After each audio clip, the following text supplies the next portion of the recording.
Oh, let's take a deep breath together, shall we? Hmm. Oh, my goodness gracious. So, to call in the one, be the one.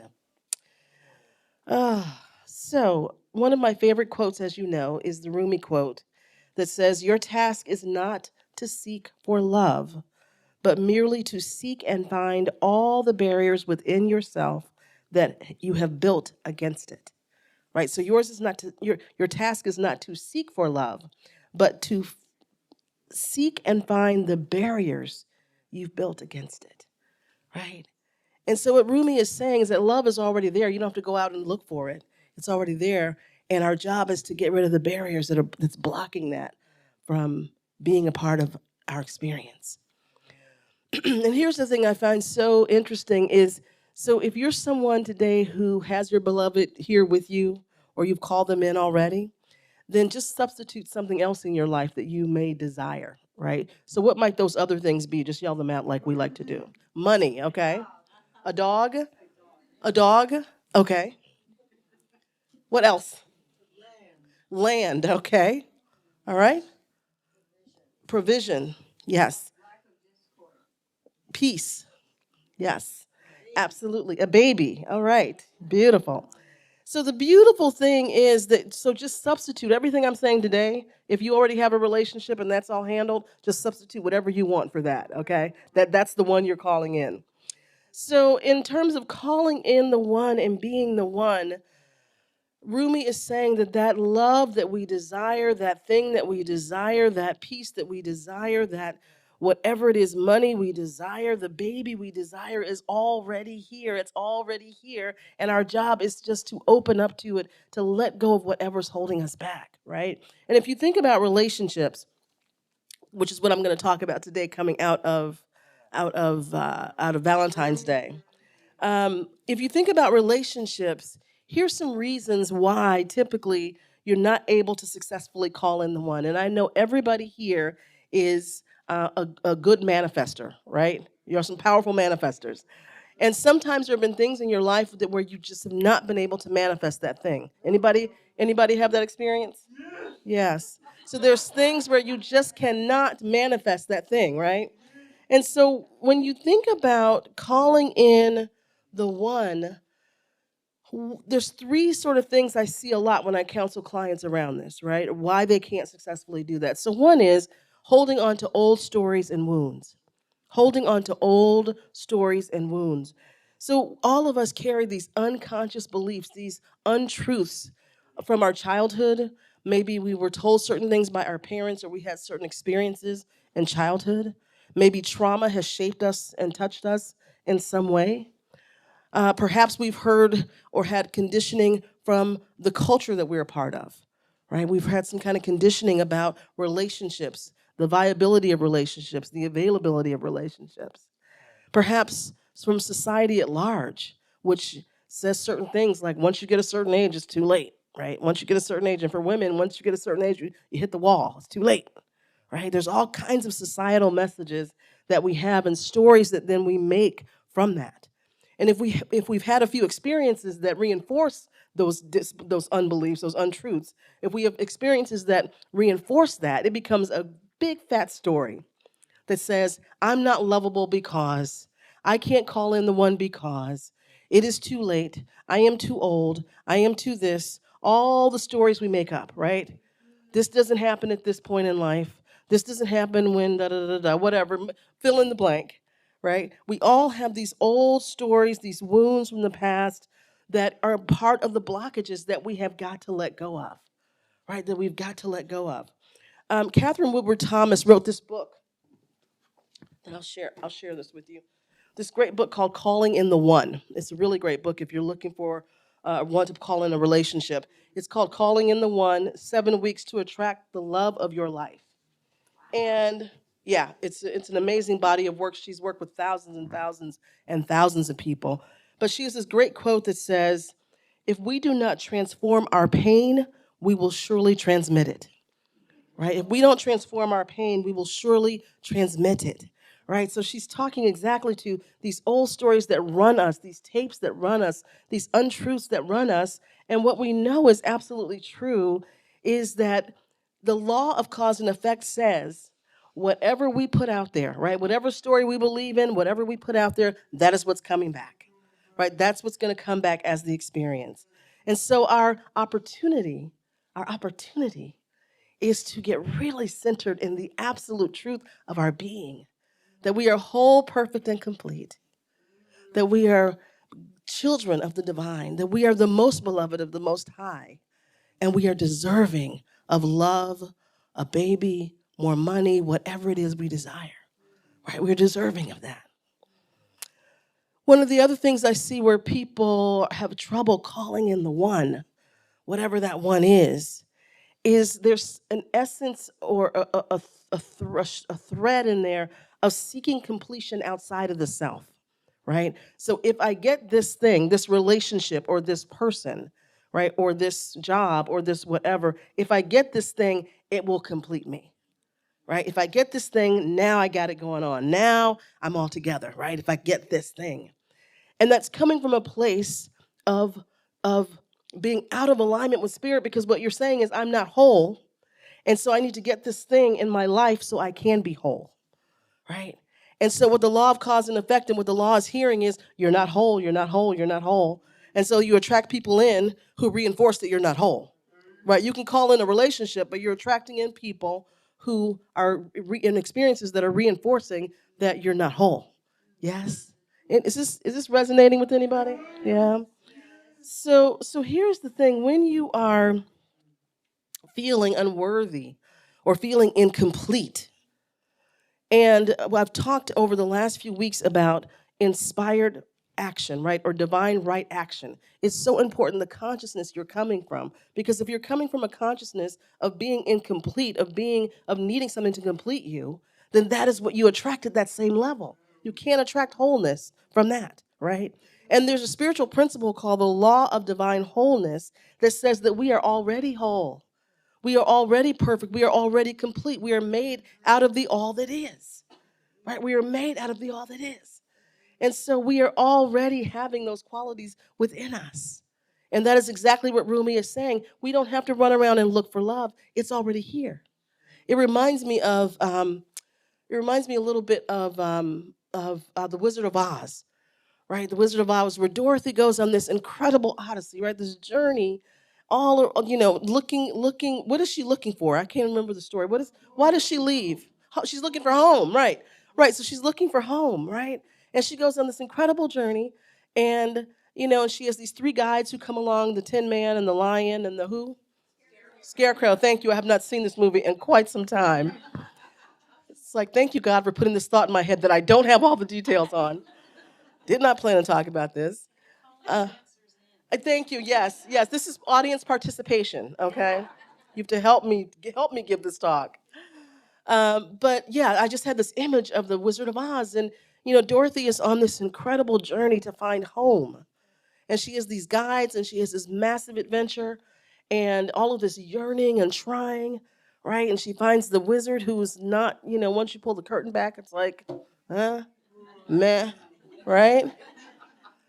And really, home was already inside of her, right? It was already here, had it all the time.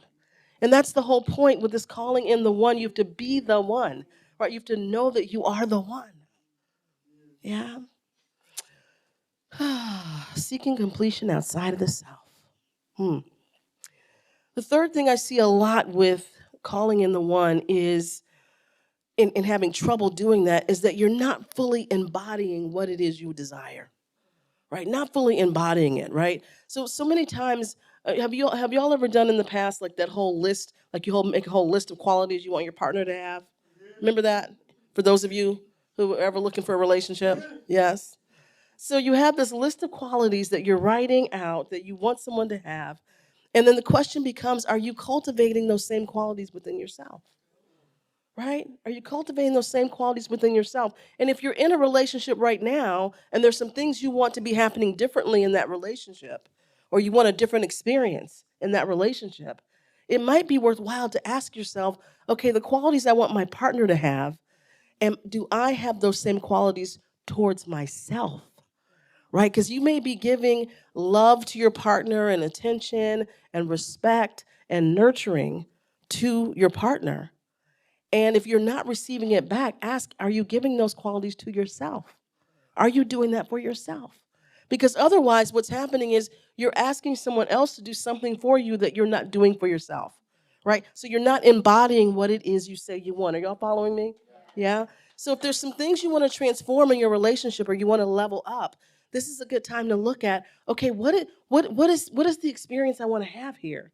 Right? What is the deeper experience? What is the richer experience? What's the level up I want to have?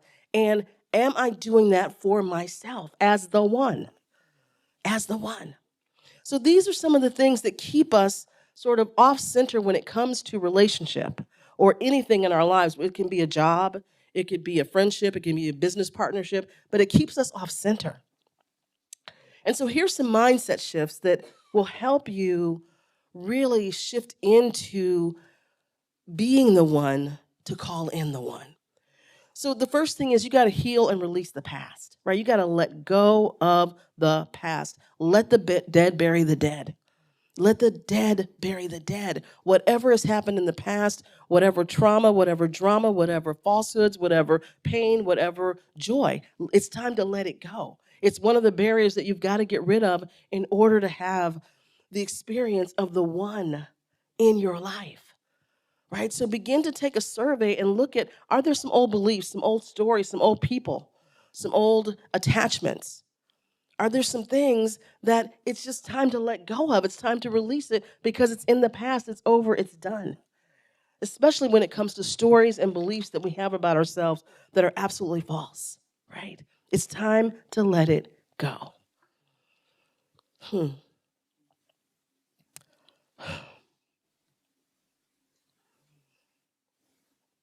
You know, one of the other mindset shifts when calling in the one is not only letting go, but also making space, right? So frequently we are so filled up with stuff. It can be physical stuff, it can be mental stuff, it can be emotional stuff, but we're so filled with stuff, right? We have baggage and we have clutter and we have clothing and we have all the things, right? And so frequently, what's required is to make space for the thing you say you want. And so that might look like something even symbolic. Many times when I do my Manifest More Money course, the first thing I have people do is clean out an area of your home that is cluttered, right? Usually it's a closet, but people have different areas that they identify as being a blocked energy area, right? And it's the same thing here. If you want to level up your relationship or call in the one or call in a baby, make space, right? Make space.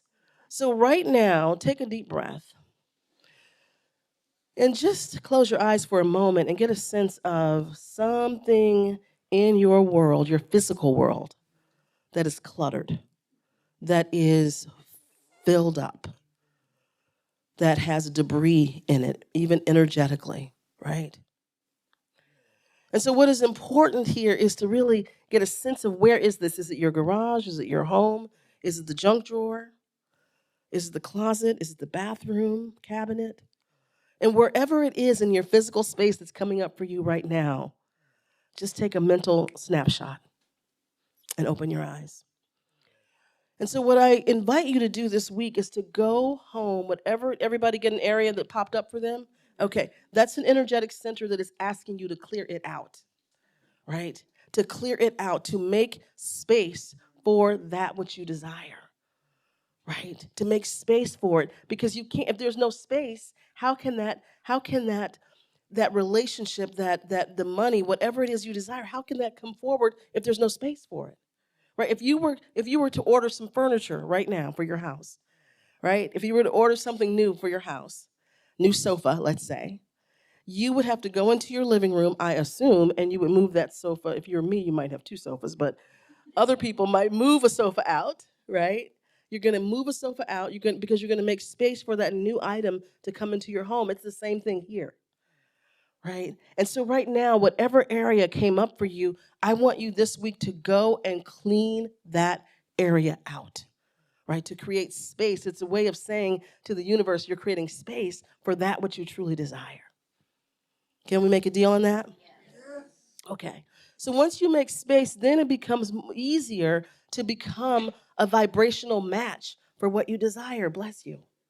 Right? It becomes easier to be a vibrational match. And what do I mean by that? I mean that you are actually vibrating at, you are living, you are thinking, you are being, you are acting, you're behaving, your patterns are matching that which you say you desire, not what you don't, right? So you're moving through space even in a whole new identity. You begin to move through space as a parent, right? You begin to move through your life as one who's called in the one, right? You begin to move through your life and your relationships and your day and your thoughts and your moment to moment as one who's already experiencing this great relationship, or one who already has more than enough money, or whatever you're calling in, one who has a perfect business partner for whatever you're trying to do. You begin to live from that place, right? And operate from that place versus the place of, oh man, it would really be nice if this happened. Oh, it would really be nice if that happened. Oh, I really, really want this. Can y'all feel the difference in that? Right? That's a whole different energy, disengaged, than living in like, like, whoa. Got this great space all set up for this person to move into my life. I have this great space already set up for this baby to come into our lives, right? I have great plans for this money that's coming in. I have great ideas and ways that I'm going to work with this new business partner. Whatever it is you're calling in, you have to vibrate at that level. You have to act as though you have it. Neville Goddard, do y'all know Neville Goddard?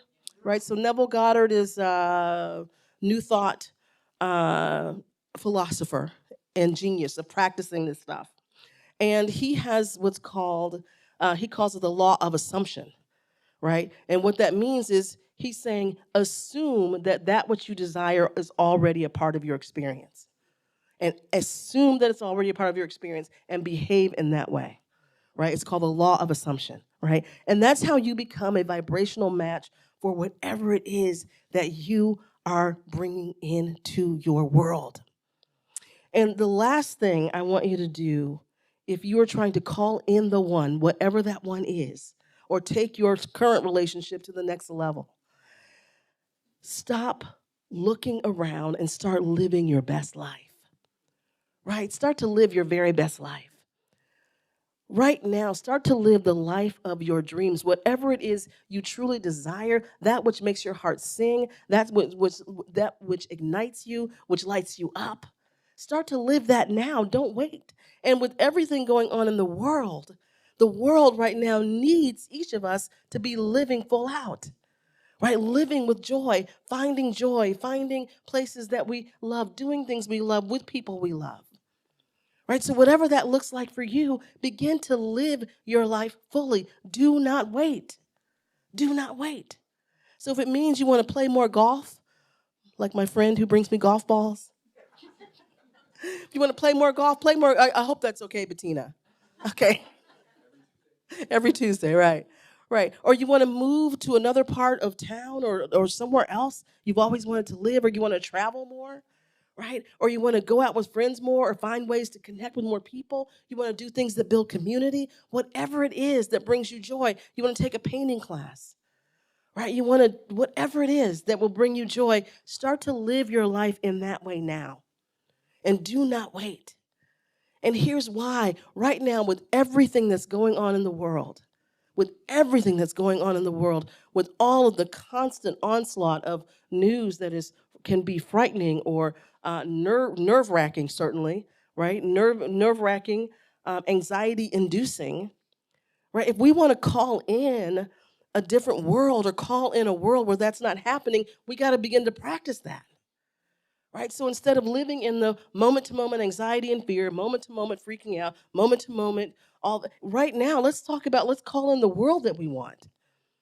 And it starts with each of us, right? So go live your life, have a great time, laugh, enjoy, celebrate, be with each other, right? Begin to practice those things now so that we actually are creating a world that works for all. We're actually calling in the world that we say we want because we cannot do it from fear. We cannot do it from anxiety. We cannot do it from selfishness. We cannot do it thinking we're not whole or we're not worthy. We cannot do it from powerlessness. That's what's gotten us here, right? So now is the time to live full out in your individual lives. Create this magnificent energy, this magnificent vibration that has to be matched by the rest of the world. Are y'all with me on this? Yeah. So this is not about burying your head in the sand. This is not a fairy tale. This is the way the law works. This is the way things work. And I think each of you, the reason you're here is because you know that's true. You've seen it in your own life. You've had demonstrations. You've had miracles. You've stood up against, I know in this room, people have stood up against death and cancer and breakups and loss and all kinds of things and are still here, right? And have called in incredible things in their lives despite that, and keep calling in incredible things and keep leveling up and keep growing and keep expanding. That's happened for everyone here. So you know what I'm saying is true. So now it's just time to apply it in a larger way, to play a bigger game, right? To reach further, to go deeper, and to really enjoy this time that we have, this life that we have. Because here's the thing that's true. Even though there's a lot of stuff going on right now, there's also, whenever there's energy that feels chaotic or jarring, it's very powerful energy that's also very creative, right? And if you can ride the wave of creativity in that and not fall into fear, incredible things can happen. Incredible things can happen, right? But if we're in fear, then it's an inversion of the energy, right? Versus being in faith and this powerful energy, this change that's happening, this disruption that's happening, whether we like it or not, it's happening. So let's ride it as creativity, right? Let's harness it for ourselves as ways to regenerate ourselves, ways to energize ourselves, ways to call in that which we desire. It's powerful energy that's up right now, that's change energy that's happening everywhere. And so this is the time for us to stand still and see the salvation of the Lord God at hand. That's what that means. It means standing still, despite the chaos, despite the changes, despite what's going on, standing still in the presence, knowing it is within you, knowing you are anchored in something awesome, and that will have the final word on all of this stuff, right? And standing in that place and call in that what you desire, be that what you desire, live that what you desire, right? Lift up that what you desire. Are y'all with me on this? Yes. So this is what the times are calling for. And as always, you know I'm going to talk about the personal and the universal, right? Because the individual is part of the collective. And so as the individual shifts, the collective shifts. But it won't happen otherwise. So for everyone in this room, you're the spiritual warriors here who know the truth, and now it's time to live it big, to live it bold, to really stand in the truth, and to call in what you want in your life, and call in what you want in the world, and then be that, right? Let the barriers go and be that. Can we agree? Yes. So your homework this week is to, whatever area came up for you, just yell out different areas once again that came up for y'all. Okay. So those areas, you are going to go this week and clean them out, organize, get rid of stuff that you don't need. This is especially a great thing to do if you're taking 4T. And I will tell you this. Every time I clean out my closet, and now that this has happened a few times, and I tell the story, so I've reinforced this being a demonstration for myself. But every time I clean out my closet and get rid of stuff, a big chunk of money comes in, like every single time. It's like crazy. Yeah, every single time. So I'm gonna go clean my closet this week. That's what I'm doing. I thought it was clean, but I'm gonna go through there again. Who's coming to my house? Okay, Marilyn. Yes. So yeah, this is what's interesting. Like it happened a few times, and then I kept telling a story about it, and now it just happens, right? And so this is how it works, right? It's like I said something, it happened, I had the experience, and then I reinforced it by keep saying it, And that's now what's true, right? That's the law of cause and effect. So you're going to go clean out your space, and I'm just knowing big money, big love, whatever it is going to come rushing in for you this week. I can't wait to hear about it next week. And for now, let's turn within for prayer as our musicians get in place.